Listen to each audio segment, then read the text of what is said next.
Welcome, I'm Shelly Weir, President and CEO of FICPA, and I'm thrilled to have Bill Pirolli with me today, Chair of AICPA and Vice Chair of the Association of International Certified Professional Accountants. Welcome to Florida, Bill. We're so happy to have you here. I'm thrilled to be here. Thank you for having me. Wonderful. It's been great. Since joining FICPA in April, I have been traveling our beautiful state of Florida and meeting with as many members as I possibly can to hear what some of the most acute challenges we are facing as a profession are. I've met with folks in public accounting, business, industry, and government, firms large, small, and everything in between. And across the board, the number one issue that has reigned supreme in all of these conversations is talent. So I'm going to have Bill and I talk a little bit today about what AICPA is both seeing from a national perspective, as well as some of the solutions that are being put into place to tackle what we know is a very complicated issue, to take Bill's word. So first and foremost, AICPA has obviously been monitoring this issue for some time. The pipeline issue is not going away. COVID has certainly accelerated some of the issue for our profession. Can you share with us at a broad level what AICPA is seeing, some of the trends, the data, and then we'll get into solutions? Right. So yes, I call it complicated. There are a lot of drivers of the pipeline, but I like the way you called it talent, because it's not only the people coming into the profession, it's also about the people who are already here, maintaining our incredible talent pool that we have, making sure they're upskilled in the right way. But pipeline and feeding our pipeline is our number one issue right now, and we're seeing it in every single state. College enrollments are way down right now, and that will affect us for years to come. And we need to be more proactive about attracting people into the profession, as well as attracting them into our workplace, all right, and having them become our current talent. Absolutely, and you just shared on the main stage of Summit with us this morning what I thought was a staggering statistics about college enrollment over the last 2 years. Can you share that with our audience? Sure. Undergraduate enrollment in four-year universities since September of 2019 to September of 2021 is down over 1 million students. And that's out of a base of 15 million, so it represents a decline of about 7%. And that's across all professions and all majors. So we'll take our share of that, but it's really a very disturbing statistic for our entire economy, right? People are choosing not to delay, but they're choosing to simply not go to school. And even more astounding is that enrollments in community colleges are down 20%. It's a staggering figure. So we need to begin to understand why that's happening and reverse that trend in partnership not only with the profession, but also with academia and colleges and universities, because they're facing a huge seismic shift with 1 million fewer students in school. It's so interesting because as you and I were talking last evening, you would think that the community college enrollment would have actually gone up in the wake of the pandemic, with so many of the young students being sent home, if you will, from their college campuses and having to pivot and adjust over these last couple of semesters. So it's definitely, it's eye-opening, and I think all of us collectively together have got to work together as a profession to help solve the issue. On that note, one of the phrases that I've been using as we've been chatting with our members, and what I keep hearing from our members as well, is this whole idea of we've got to bring sexy back to the profession, right? We can thank Justin Timberlake. Every year, really, yes. Justin Timberlake came up with that, I believe. But it goes and really speaks to how do we help to market the profession to these young people? What's going to make it attractive to them? What type of messages do we need to send as one of the prongs in how we're going to address this pipeline challenges? What are your thoughts? Yeah, to me, it's about marshaling the Army. We have 455,000 members. We are the storytellers. We are the people who have been successful in this profession, and we need to get back out and, as you said, teach everybody what a great profession this is, both short-term and long-term. Okay, we need to send our young success stories. We met your scholarship folks, incredible. We just met the Leadership Academy. Gives me great hope. The profession is in great hands, but we need them to be our success stories. Go back to high schools, go back to colleges, community colleges, and tell that story of success in the profession. It's really a grassroots effort, and I'm challenging all of the firms to think differently, including my own firm, about how we engage in recruiting people into the profession and what our role in it is. We can't wait for the AICPA to do it. We can't wait for state societies to do it. You know we're going to be there on the front lines providing resources and everything we need, but we need each individual member, okay, to go out and find one person and mentor and really inspire that person into the profession. I think it's so smart that you say that. I myself have two small, amazing little boys that are 8 and 6 years old. And even my 6-year-old has already come up with what he thinks he wants to do for a living and who he wants to be when he grows up. Yeah. And, you know, most kids are, I want to be an astronaut or a firefighter or what have you, sort of this idyllic profession. And my 6-year-old has already decided that he wants to be a lawyer. And part of why he has said that is because of what he's hearing in the classroom, even in kindergarten. I know your wife is a kindergarten teacher. Yeah. And it's amazing when we think about how much earlier in life I think this next generation are starting to make their decisions about what they want to do as a profession. By the way, I'm doing everything I can to pivot him away from lawyer to accountant, well, but we'll do our best. We won't go there right now. Exactly. But to your point, I think it's incredibly important that we all do our part to get out into the high schools and again, even middle schools as well, because this generation is making their choices so much earlier. Well, and it's really every generation. Kimberly Ellison-Taylor, past chair of the AICPA, will tell you she decided to become an accountant in 3rd grade.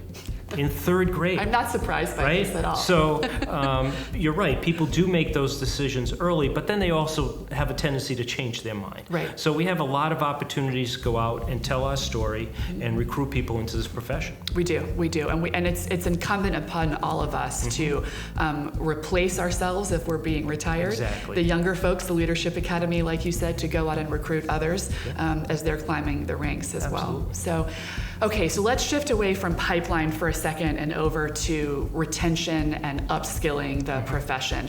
And as we talked about a minute ago, this is not just a pipeline issue, but we've also got to keep our current workforce happy, skilled, and prepared for the challenges of today. What is AICPA seeing at a national level, some of the most needed skills that are needed for success in the profession, and what are you doing to address that right now? Well, we've been talking about soft skills forever, right? And you saw the slide that I just used. The skills of the future are really nothing new, right? Communication, the ability to interact with people, sales skills. The technological skills are almost a threshold issue. You need those to get in, but what you need to be successful has really changed. Right? And this focus on technology, what I've seen in my own firm and in other firms is that our introverts are coming out. They love technology, right? And they're the ones that have helped us implement things like Microsoft Teams and all of the changes that we've had to adapt to in a virtual world, delivering tax returns through portals, accepting client information digitally. We've operated digitally for a long time, right? So those skills are already there. They're part and parcel of what we do. Now we have to train the workforce into better management, get into that trusted advisor space, which is so critically important. As the population ages, we're going to be talking to clients about estate planning, trust planning, and those conversations are much different than taxes, right? They require a certain communication skill. So that's what we're trying to push onto the profession, is the need for that, and it's accelerating under the pandemic. If you can imagine some of the conversations we're having to have with clients as their businesses are in tremendous distress, okay? Just think about the effects of on the human population over the last couple of years, and the conversations we've had to with clients as they've lost loved ones, and the Great Resignation, people re-examining themselves. So all those kinds of communication skills, and when people ask me, what should I take in school, I tell them take any class that will teach you how to read, write, or speak in public. You got it. Okay? You got Communication is where it's at. Yes. And if you have the best technical skills in the world, but you cannot communicate them to anyone, they're not the best technical skills. 1,000% agree. It's interesting because I think about the role that the CPAs play as trusted business advisors, and to your point, ever more amplified during the pandemic. And to me, I see that as such an opportunity for this younger generation. I think that message will resonate really well with them as a way to both get them excited about the profession, but get them to stay in it as well, as being that trusted advisor. The other thing I would mention that's maybe not skill related, but kind of a parallel effect. We've heard from several of our firms that in these last 2 years, because everything has gone online, as we all know, and people have been working from home, that in addition to needing to amplify their communication skills and make sure that they've got what they need there, we also need to provide them with tools and resources to establish and or grow their professional networks. Right. So we've heard from some of our firm managing partners, for example, that some of the younger CPAs coming into the profession that have just started in the last 2 years, they don't have a ready-made professional network with bankers and lawyers and others that they're really going to need to establish in order to be that trusted business advisor. And because everything has been online, I think it's incumbent upon us as both state societies here at the FICPA and also at AICPA to give them that vehicle to be able to connect. Well, you and I are relationship people. We are. Right? My entire career has been built on relationships, and the power of in-person relationships is, I've forgotten how powerful it was until we get back out on the road. And we have to your point, we have to train people that there is an alternate way of doing it. All right? And a lot of people are very comfortable with that. But we have to not fight the fact that we're living in a hybrid world. It will be virtual for a very long time. And the firms that develop that virtual culture as well as that on-premise culture and develop those tools so that their managers can be successful. Okay, and to your point, they develop professional networks, both online and in person. It's a big challenge. And we're training our managers how to work in a virtual environment. How do you lead a team in a virtual environment, right? Old school, put everybody in the same room, let's talk about it, now we have to, ping everybody on Teams, get it together, you get no feedback, so it's a whole different skill set. But we can't ignore it. It's not going away. Right. And I think the firms that embrace it will be rewarded for it later on. I agree. All right. That's the key word, embrace. Embrace it. Embrace. Right. Don't run from change. Don't run from it. No, you have to embrace it. There's so many positives to this. Yes. There are a lot of negatives. So, ditch the worst, keep the best, and move forward with it. I agree. Okay, so let's shift over a little bit to talking about one of my favorite topics, and I know it's yours as well, diversity, equity, and inclusion for the profession. I've had the absolute pleasure of meeting Kimberly Ellison-Taylor a couple of times, and she's just opened my eyes to just so many different things that we can do together as a profession. I'll also share with you that we just recently completed a deep dive member and non-member survey at the Institute, asking our members what they wanted us to be focused on and prioritizing moving forward into 2022 and over the next 5 years. And I was really pleased to see that 67% of our members prioritize the work that we are doing in the DEI space as something that they felt was critically important for the success, of the profession. So what is AICPA working on right now? What are you seeing? What are the trends? What should we be aware of? And what can we do to help? Yeah. So we have a lot of great tools, and you mentioned Kimberly, just an incredible force of nature. She is. And she has taught me so much about this. As a practitioner and really growing up, I really had very limited exposure to diversity. Live in the northeast corner of the United States. But really in my volunteer career, I've had so much exposure to diversity, and especially now serving on an international board, if you can imagine that. It's really opened my eyes to the business case for diversity. The case that you need input from people different than you. Right. Okay? And our profession and many other professions, I won't single us out, have not enjoyed that diversity. So making the business case for diversity, we have incredible tools available with the AICPA, I know you do on a state level as well, to help firms implement, because a lot of firms are paralyzed by this. They don't know what to do next. And simply hiring a diverse candidate or two diverse candidates does not make you diverse. Right? Without inclusion and equality, that diversity will disappear. In fact, in the Black community, if we had retained the number of people we recruited into this profession by integrating them equally into the profession, we wouldn't be having this conversation today. They left the profession because they didn't see role models, not in the C-suite, okay? So the saying, if I can't see it, I can't be it. Right? So we need those role models in the firm, and it's a process. And we've certainly come a long way from where we were, but that work needs to continue, and I've challenged my own firm to think differently about diversity and inclusion, and really make it a top priority. And we now have some diversity hires, but that's not enough. Right? We need to talk about inclusion and equity going forward. Agree, and I love what you said about toolkits, because I think that really is the key to all of this, especially for our smaller firms that just don't have the manpower and the resources to develop and guide this ship, if you will, all on their own. So anything that we can do either at the national or the state level to give them a guidebook, a toolkit on how to be effective, I think is going to help to move the needle. And it's even recruiting. And again, I challenged my own HR department. Where are we recruiting from? Yes. As Kimberly would say, go fishing where the fish are.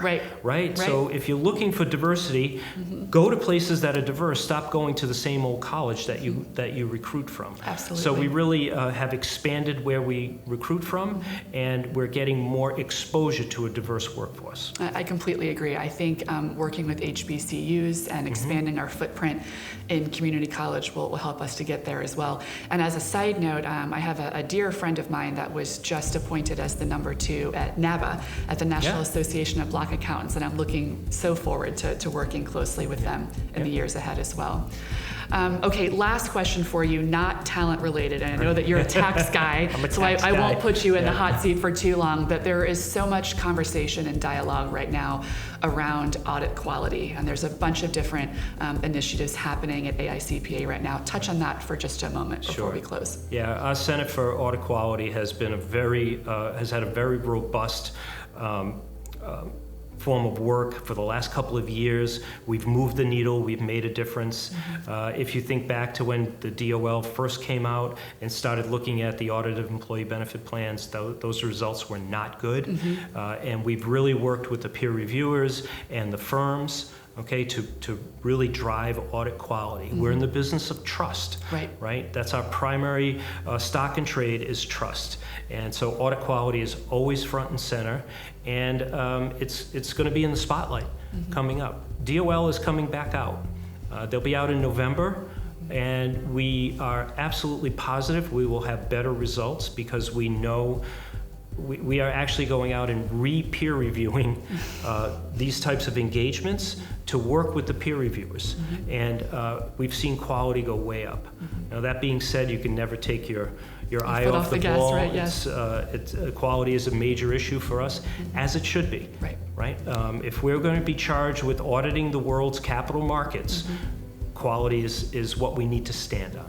No question about it. And as you mentioned this morning too, keeping a close eye on single audit coming out of the pandemic. And I know the uptick of folks that are going to be subject to a single audit because of all the funding that has been distributed over the last 18 months. It's not pretty. A lot of our clients that are now subject to single audit are not prepared for single audit. They don't understand what it is.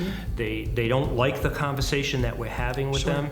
And single doesn't mean once.